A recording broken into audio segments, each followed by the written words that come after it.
ஒரு தலைவனாகக்கூடிய எல்லா குணமும் வந்து பாத்தீங்கன்னா எக்காரணத்தை கொண்டு யாருக்காகவும் தன்னுடைய சுயத்தை மாத்திக்கவே மாட்டாங்க. நீ கோடி ரூபாய் கொடுக்குற அப்படின்னா கூட உன் காலில் என்னால விழ முடியாது அப்படிம்பாங்க. ஒன்றும் இல்லைங்க, ஒரு சிம்மராசி அன்பு ரொம்ப சின்சியரா லவ் பண்றாரு அப்படின்னு கூட வச்சுக்கோங்களேன். சின்சியரா லவ் பண்றாரு அப்படின்னா கூட அந்த பொண்ணுக்காக சனி பகவான் வந்து பாருங்க, உங்களுக்கு அஷ்டமத்து சனியா வராரு. மீனத்துல பயிற்சி ஆகக்கூடிய சனி சிம்மத்துக்கு அஷ்டம சனி. அஷ்டம சனி பொதுவா என்னென்ன பண்ணுவாரு அப்படின்னு ஒரு வார்த்தை சொல்லுவாங்க. சனி பகவான் 7 நாட்டு சனியில 7.5 வருஷம் என்னென்ன பிரச்சனைகளை கொடுப்பாரோ அதை 2.5 வருஷம் அஷ்டமத்துல சட்டுன்னு கொடுத்துட்டு பட்டுன்னு போயிடுவாரு அப்படிம்பாங்க. அந்த சட்டுன்னு அவர் கொடுக்கறத நம்மளால தாங்க முடியாது. எந்தெந்த விதத்துல பிரச்சனைகள் கொடுப்பாரு அப்படின்னா வந்து பாருங்க, இப்போ நாங்கள் ஒரு இடத்துல வேலை செய்கிறோம்னா உங்களோட ஹையர் அஃபீஷியல், உங்கள் கூட சக ஊழியர், உங்களோட சப்பார்டினேட்ஸ், சாதாரணமாக நீங்கள் ஒரு வார்த்தை பேச போக அந்த வார்த்தைக்கு கண்ணு மூக்கு காது வாயெல்லாம் வச்சு உங்கள் பேரை கெடுக்க பார்ப்பாங்க. வேலையில்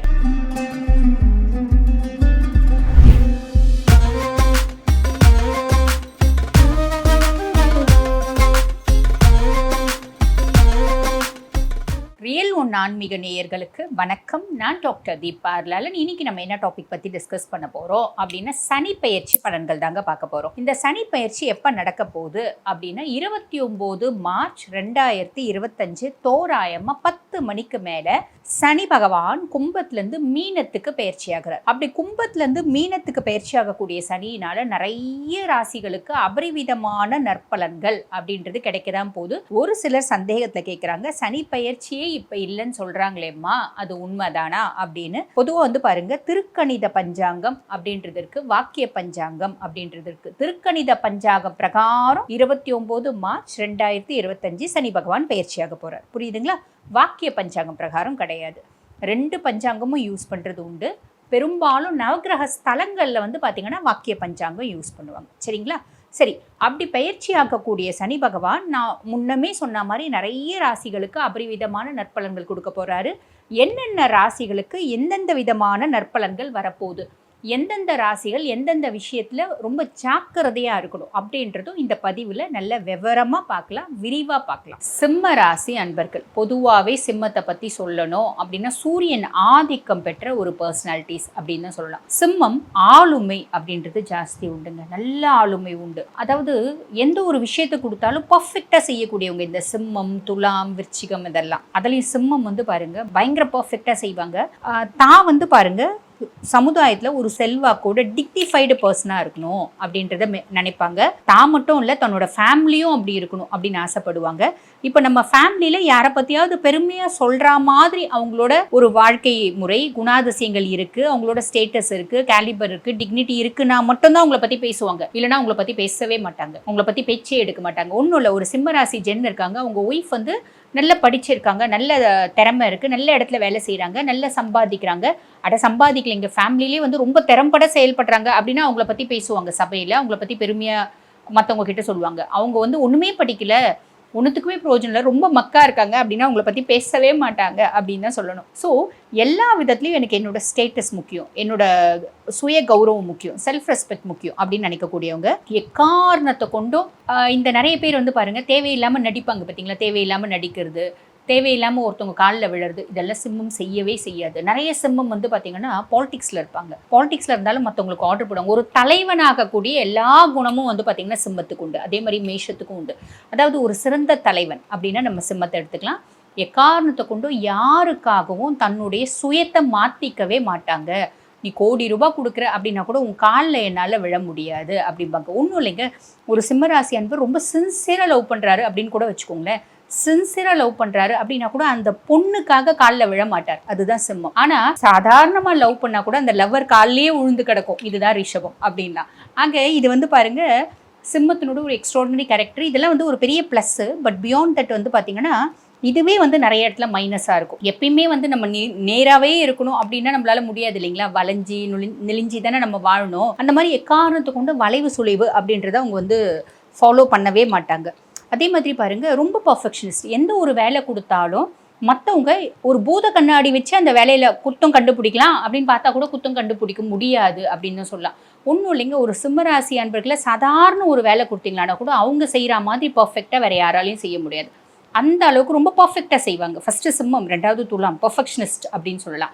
அப்படிப்பட்ட சிம்ம ராசி அன்பர்கள் உங்களுக்கு இந்த சனி பயிற்சி எப்படி இருக்குது அப்படின்னு பார்த்தாங்க. நம்ம வந்து பாருங்க, இந்த பதிவு சொல்லும்போது யாரும் பயப்பட வேண்டாம். காரணம் என்ன அப்படின்னா, இந்தந்த விதத்தில் நீங்கள் ஜாக்கிரதையாக இருக்கணும் அப்படின்றதுக்காக ஒரு எச்சரிக்கை பதிவாக தான் கொடுக்குறோம். ஐயோ கொஞ்சமான நல்ல வார்த்தை சொல்லுங்க அப்படின்னு சொல்லாதீங்க.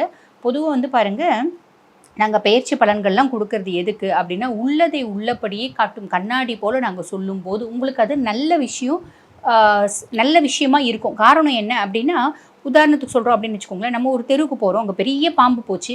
அந்த தெரு வழியாக கிராஸ் பண்ணி வந்தவங்க ஒரு மனிதாபிமானத்தில் சொல்லுவாங்களா, அப்பா அங்கே பெரிய பாம்பு இருக்குப்பா, பார்த்து போப்பா, ஒன்று இந்த வழியாக போயிடு, இல்லை அந்த வழியாக தான் போனோம், வேறு வழி இல்லை அப்படின்னா நீ பார்த்து போப்பா அப்படின்னு சொல்லுவாங்க. பார்த்தீங்களா? அந்த மாதிரி தான் எங்களை மாதிரி ஜோதிடர்கள் இந்த மாதிரி காம்ப்ளிகேஷன்ஸ் வரப்போது நீங்கள் பார்த்து இருங்க. இப்போ தெரியவே இல்லைன்னா நம்ம தப்பு மாட்டிப்போம்.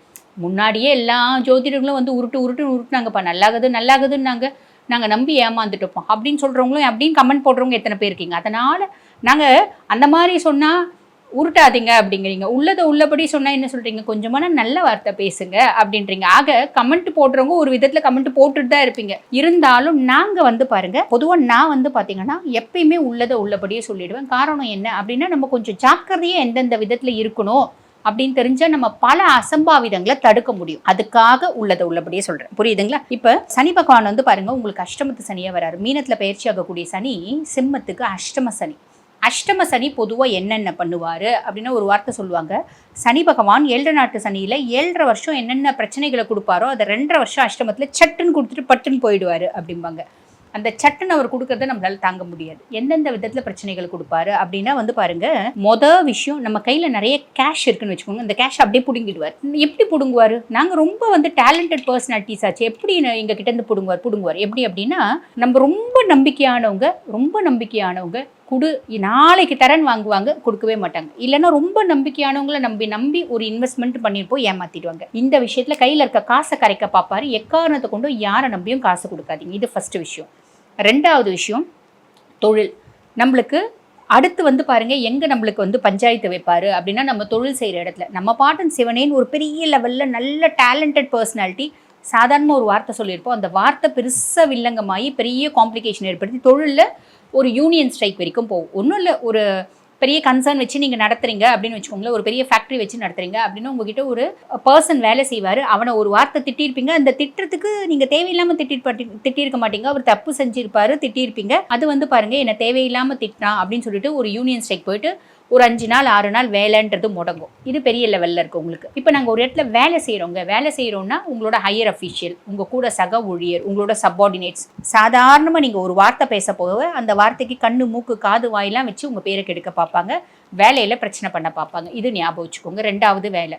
3வது குடும்பம். குடும்பத்தில் வந்து பாருங்கள், எப்பயுமே சிம்மம் தன் குடும்பத்தை தன் கைக்குள்ளே வச்சுருக்கும். அப்படிப்பட்ட சிம்மம் இப்போ கைக்குள்ளே வைக்கிறதுக்கு வழியே இல்லை. அப்படி அதாவது ஒவ்வொன்றுத்துக்கும் ரக்கம் முறைச்சி பறந்து போகிற மாதிரி யாருமே உங்கள் பேச்சு கேட்க மாட்டாங்க. உங்களுக்கு வந்து குடும்பத்தில் பெருசாக வந்து உங்கள் வார்த்தைக்கு மரியாதை அப்படின்றது இருக்காது. எதுக்கு பேசுவானே, பேச வேண்டியதில்லை. எப்போ நம்ம வார்த்தைக்கு மரியாதை இல்லையோ அப்போ அந்த இடத்துல நம்ம பேசவே கூடாது. என்ன பண்ணலாம், தாங்காதில்ல. நம்மளுக்கு தான் வந்து பாருங்க, தப்பு பார்த்தா நம்ம பொங்கி எழுவோம். ஃபேமிலியில் வந்து பிள்ளைங்க சொல் பேச்சு கேட்க மாட்டேங்குதுங்க, பிள்ளைங்க தடம் மாறுது, ஒய்ஃப் வந்து சொல் பேச்சு கேட்க மாட்டேன்றாங்க, ஹஸ்பண்ட் சொல் பேச்சு கேட்க மாட்டேன்றாங்க, ஹஸ்பண்டோட கேரக்டரில் டெட்ரேஷன் வருது. இப்படி நிறைய விஷயம். சிம்மம் லேடிஸ் வந்து அப்படியே கொதிச்சு எழுவீங்க, ஜென்ஸாக இருந்தாலும் கொதிச்சு எழுவீங்க. வீட்டில் யாருக்கு குடும்பத்தில் யாருக்கு வந்து நேரம் நல்லா இருக்கோ அவங்கள டீல் பண்ண விட்டுட்டு நீங்கள் சிவனேன்னு இருங்க. இது 3வது குடும்பம். 4வது நம்ம சுற்றி சரௌண்டிங்ஸ், அதாவது நம்மளோட நெய்பர்ஸ் கிட்ட நம்மளுக்கு வந்து ஒரு தலைகுனிவு, அவமானம், அவப்பேர் அப்படின்றத அஷ்டமத்து சனி ஏற்படுத்துவார். அப்போ நெய்பர்ஸ் கிட்ட ஹாய் பை அதோடு விட்டுருங்க. ரொம்ப வந்து பழக வந்தாங்கன்னா கூட கொஞ்சம் அர்ஜென்ட்டாக வேலை இருக்குங்க, தப்பாக நினச்சிக்காதீங்க, அப்புறம் பார்க்கலாம் அப்படின்னு அவாய்ட் பண்ணிவிடுங்க. இது 4வது. 5வது ஆரோக்கியம். ஒருத்தவங்களுக்கு உடம்பு நல்லா இருக்குது அப்படின்னா அவங்க பெரிய ஆளாக ஆயிடுவாங்க. அதாவது மனசில் தெம்பை வந்து இந்த மாதிரி கெடுப்பார் சனி பகவான். உடல் ரீதியாகவும் தெம்பை கெடுக்கணும் இல்லைங்களா? உடலில் ஆரோக்கிய குறைபாடு அப்படின்றத ஏற்படுத்துவார். முக்கியமாக எலும்பு சார்ந்த விஷயங்களை ஏற்படுத்துவார். ஆரோக்கிய குறைபாடு அவர் ஏற்படுத்துறாரு அப்படின்னா உடனே வைத்தியம் பார்த்துக்கோங்க, வைத்தியம் பார்த்து செட்டில் பண்ணிக்கோங்க அந்த நோயை. புரியுதுங்களா? எந்த தொந்தரவு இருந்தாலும். ஆக இந்த 5 விதத்துலையும் சனி பகவான் கெடுப்பார். ஏங்க எல்லாத்தையும் சொல்லிட்டீங்க, அப்புறம் நாங்கள் 5னா இல்லைங்க, இது 5 விதத்தில் நீங்கள் உஷாராக இருங்க. அப்போ இந்த 5 நம்ம சுற்றி நடக்கக்கூடிய வாழ்க்கையே இந்த 5ல் பிரிஞ்சிடும் இல்லைங்களா? 8 வாழ்க்கையை பிரிச்சுக்கோ அப்படின்ற மாதிரி இந்த 5லே நம்ம வாழ்க்கை பிரிஞ்சிடும். அந்த 5 விதத்துலையும் நீங்கள் கவனமாயிருங்க. அவ்வளோதான். நீங்கள் கவனமாக இருந்தீங்க, நான் சொன்ன மாதிரி நீங்கள் ஃபோக்கஸ் பண்ணீங்க அப்படின்னா சனி பகவானால் உங்களை ஒன்றுமே பண்ண முடியாது. அவர் பாவமாகிடுவார், நம்ம பாவமாக மாட்டோம். அதுக்கும் மேல ஒரு வருஷம் குரு பகவான் நல்லா இருக்காரு, லாப குருவா இருக்காரு. அஷ்டமத்து சனி ஆரம்பிச்சு ஒரு வருஷம் வந்து பாத்தீங்கன்னா மேஷத்துக்கு 7 நட் சனி, உங்களுக்கு அஷ்டம சனி. அந்த அஷ்டமத்து சனி ஆரம்பிச்சு ஒரு வருஷம் குரு உங்களை காப்பாத்திடுவார். புரியுதுங்களா? அவர் உங்களை பள்ளத்துல தள்ள பாப்பாரு, இவர் கையை பிடிச்சி இழுத்துப்பாரு. பெரிய லெவல்ல அப்லிஃப்ட்மெண்ட் இல்ல, பெரிய லெவல்ல குறையவும் மாட்டீங்க. அதுக்கப்புறம் 1.5 வருஷம் உங்களோட புத்திசாலித்தனத்துல தான் நீங்க அதாவது மெயின்டைன் பண்ணிக்கணும். ஒரு வருஷம் குருனோட புத்திசாலித்தனம் இருக்கும்.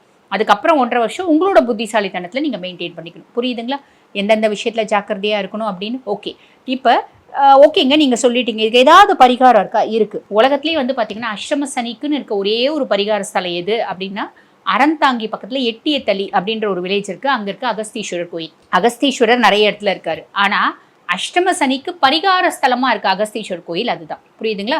அங்க நீங்க போயிட்டு வாங்க. எவ்வளவு நாளுக்கு இங்க போயிட்டு வரணும்? ஒரு 6 மாசத்துக்கு ஒரு முறை போயிட்டு அகஸ்தீஸ்வரரை வழிபாடு பண்ணிட்டு வாங்க. நிறைய நற்பலன்கள் கிடைக்கும். அதுக்கும் மேல எந்தெந்த விஷயத்துல ஜாக்கிரதையா இருக்கணும், ஜாக்கிரதையா இருந்துக்கோங்க. அதுக்கும் மேல வழிபாடு ஏதாவது பண்ணலாமா அப்படின்னு கேட்டீங்கன்னா, திங்கட்கிழமை தோறும் சிவன் கோயில் பக்கத்துல இருக்க சிவன் கோயில் போங்க, சிவனை வழிபாடு பண்ணுங்க. அதுவே போதுமானது. சிவனை கோமதி சுற்று அப்படிம்பாங்க, 3 சுற்று சுத்தி வந்து சிவனை வழிபாடு பண்ணிட்டு வாங்க. இதுவே போதுமானது. சிவனை யார் யாரெல்லாம் கும்பிட்றாங்களோ சனி அங்கே பிரீத்தியாவான். காரணம் என்ன அப்படின்னா, சனியும் நிறைஞ்ச சிவபக்தன், சனியினோட தாயார் சாயாவும் நிறைஞ்ச சிவபக்தை. சாயா பிரத்யூஷா அப்படின்னு சொல்லுவாங்க பார்த்தீங்களா, சூரியனோட மனைவி, அவளோ நிறைஞ்ச சிவபக்தை. ஆக சிவ வழிபாடு மேன்மையை தரும். கவலைப்பட வேண்டாம். சிம்மராசி அன்பர்கள் தெளிவாக புரிஞ்சிருக்கும்னு நினைக்கிறேன். எந்தெந்த விஷயத்தில் கவனமாக இருக்கணும், கவனமாகவே இருங்க. சனியினால் எந்த பிரச்சனையும் வராது அப்படின்னு சொல்லலாம். இந்த மாதிரி கவனமாக இருந்தால். வாழ்த்துக்கள்.